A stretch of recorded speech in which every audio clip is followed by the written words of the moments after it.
Hi hello welcome back to cook with Sharbani. నేను మీ కవిత దేవరాజ్. ఎలా ఉన్నారు అందరూ? బాగున్నారా? నైట్ కర్రీ అయిపోయిందండి.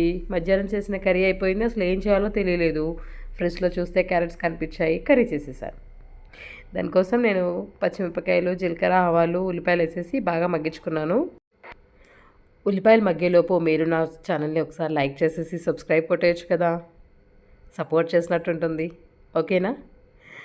సరే, మీరు తప్పకుండా చేస్తారని నాకు తెలుసు. నా ఛానల్ తప్పకుండా లైక్ చేయండి, షేర్ చేయండి. కొత్తగా చూసిన వాళ్ళైతే సబ్స్క్రైబ్ చేసుకోండి ఫ్రెండ్స్. నేను ఇప్పుడు కొద్దిగా ఇంగువ, అల్లం వెల్లుల్లి పేస్ట్, పసుపు వేసుకున్నాను. ఇది కలిపేసుకొని బాగా కొంచెం అల్లం వెల్లుల్లి పేస్ట్ పచ్చివాసన పోయే వరకు బాగా కలిపేసుకోవాలి. నేను ఇది జస్ట్ ఒక 10 మినిట్స్లో డిసైడ్ చేసుకొని ఫటాఫట్ క్యారెట్స్ కట్ చేసుకొని, ఉల్లిపాయలు, పచ్చిమిరపకాయలు కట్ చేసుకొని 10 నిమిషాల్లో రెడీ చేసేసానండి. కానీ చాలా బాగుంది. నేను రికార్డ్ చేస్తాను అనుకోలేదు, బట్ చేసేసాను అనమాట. జస్ట్ అలా పక్కన పెట్టేసి చేసేసాను.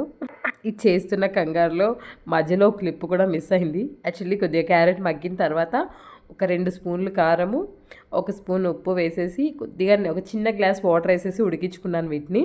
ఆ క్లిప్ మిస్ అయిందండి. దాని తర్వాత ఇలా వచ్చింది చూడండి.